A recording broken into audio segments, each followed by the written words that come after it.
12 মাসের মধ্যে সবচাইতে শ্রেষ্ঠতম মাস রমাদান আল মুবারক আসছে। আত্মশুদ্ধির মাস, আত্মসংশোধনের মাস, শুদ্ধাচারের মাস, নিজেকে আলোকিত করবার মাস, ঠিক কিনা বলেন? এই রমাদানুল মুবারকে আমাদের কি করণীয়, কি বর্জনীয়, what to do and what not to do, এই টপিকসের উপর কিছু কথা আপনাদের সামনে উপস্থাপন করব ইনশাআল্লাহ। ওমা তৌফিক ইল্লা বিল্লাহ। মানদণ্ড রূপে জামিনে আমাদের জন্য কোরআন নাজিল করেছে কে? আওয়াজ করে বলেন তো, আল্লাহর নাজিল করা এই কোরআনে কোনো ভুল আছে? সবাই বলেন নাই। সবাই বললে এতটুকু আওয়াজ হয় আমি বিশ্বাস করি না। গলা ছেড়ে দিয়ে বলেন, আল্লাহর নাজিল করা এই সর্বশেষ আসমানি কিতাব আল কোরআনে কোনো ভুল আছে? সন্দেহ আছে?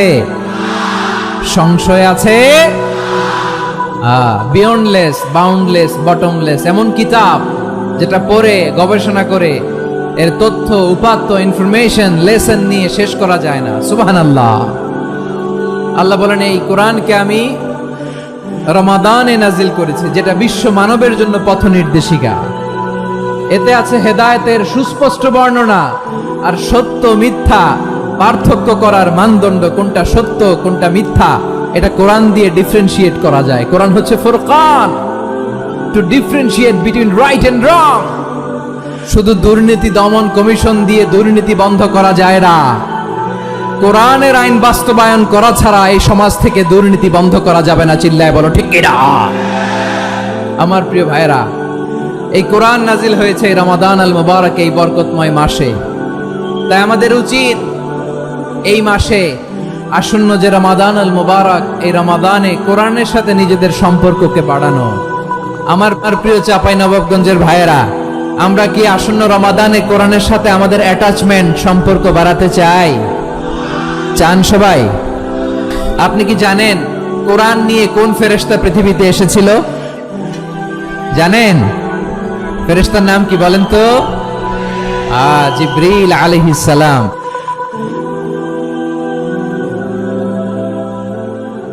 রমাদানুল মুবারকে আমাদের কি করণীয়, কি বর্জনীয়, what to do and what not to do, এই টপিকসের উপর কিছু কথা আপনাদের সামনে উপস্থাপন করব ইনশাআল্লাহ। ওমা তৌফিক ইল্লা বিল্লাহ।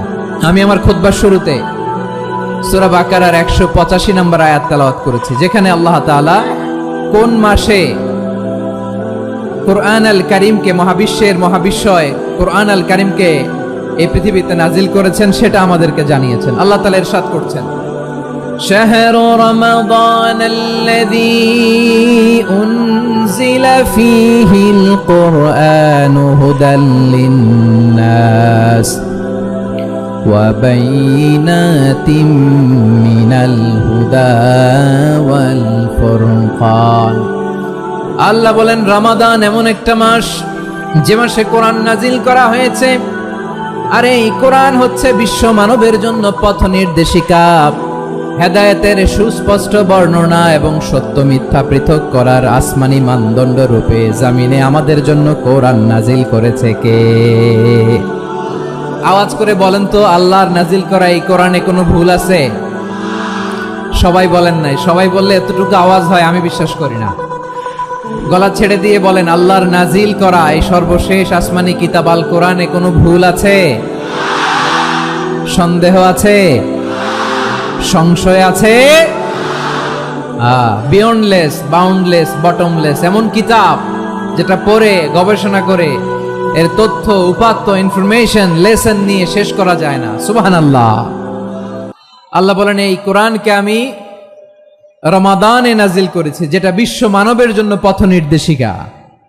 এতে আছে হেদায়েতের সুস্পষ্ট বর্ণনা আর সত্য মিথ্যা পার্থক্য করার মানদণ্ড, কোনটা সত্য কোনটা মিথ্যা এটা কোরআন দিয়ে ডিফারেন্সিয়েট করা যায়। কোরআন হচ্ছে ফুরকান, to differentiate between right and রং।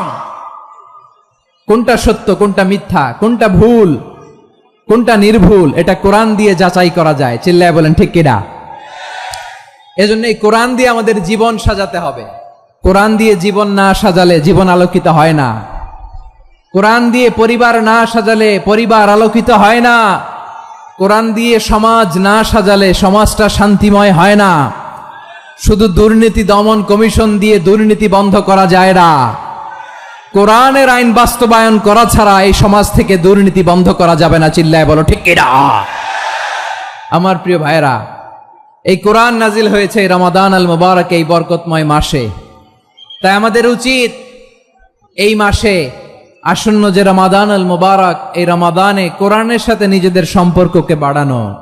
আমার প্রিয় চাঁপাইনবাবগঞ্জের ভাইয়েরা, আমরা কি আসন্ন রমাদানে কোরআনের সাথে আমাদের অ্যাটাচমেন্ট, সম্পর্ক বাড়াতে চাই? চান সবাই? আপনি কি জানেন কোরআন নিয়ে কোন ফেরেশতা পৃথিবীতে এসেছিল? জানেন ফেরেশতার নাম কি বলেন তো? জিবরিল আলাইহিস সালাম। একটু খেয়াল করে শুনেন, সাইয়েদনা জিবরিল কোরআন নিয়ে এসেছেন, ফলে উনি হয়েছেন শ্রেষ্ঠ ফেরেশতা।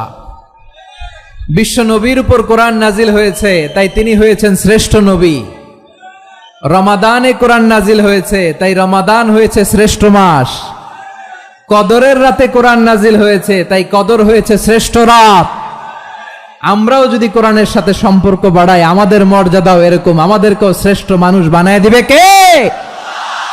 এজন্য কোরআনের সাথে সম্পর্ক বাড়াইতে রাজি আছেন তো? যারাই কোরআনের সাথে সম্পর্ক বাড়ায়, এদের মর্যাদা বাড়ায় দেয় কে? দেখবেন আমাদের হাফেজে কোরআন, তারা ইন্টারন্যাশনাল কোরআন কম্পিটিশনে যে গোটা বিশ্বকে পেছনে ফেলে প্রথম পুরস্কার নিয়ে আসে। এত ছোট ছোট বাচ্চা, ও সমাজ বোঝে না, রাজনীতি বোঝে না, টাকা পয়সা বোঝে না, কিচ্ছু বোঝে না, কিন্তু গোটা বিশ্বে ওকে সম্মানের চেয়ারে আসীন করেছে কে? এই কোরআনের সাথে লাগলে আল্লাহ তাআলা সম্মান বাড়িয়ে দেয়। আমার প্রিয় ভাইয়েরা, আসুন আমরা আলোচনার শুরুতেই শপথ নেই যে আসন্ন রমাদানে আমরা কোরআনের সাথে নিজেদের সম্পর্ককে মজবুত করব ইনশাআল্লাহ।